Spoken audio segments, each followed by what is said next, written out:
Един бърз тур през нашата градина. Това са чери доматки, мащерка, кориандър,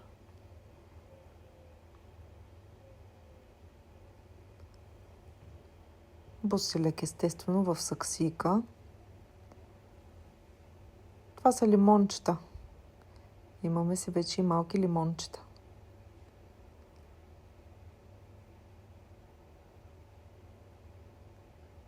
Тук отдолу е кари, най-сладката той поделка, която обожава да я галят по коремчето. Маслина, гръцка маслина.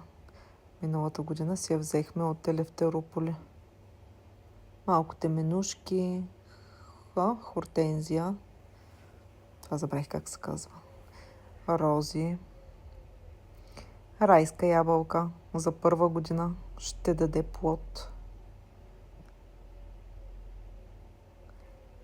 Круши също за първа година дават плод. Всичките са млади дръвчета.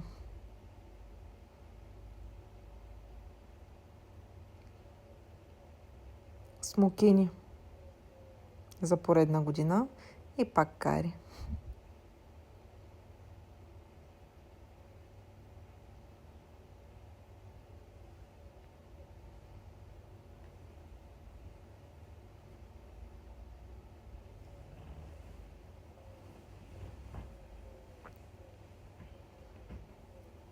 Разни храстчета. Къде е котката кари? Много е бърза. Праскови.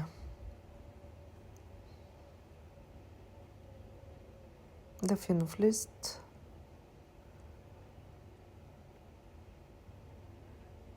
Това е бебе хинап. Също от няколко месеца в двора ни.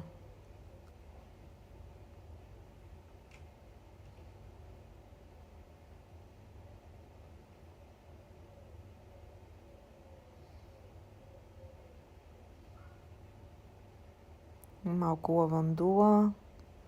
Доста розмарин.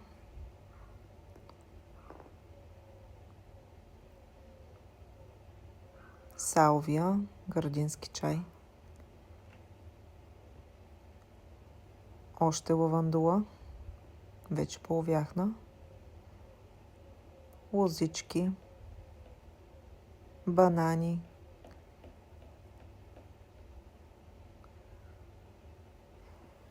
Зелено.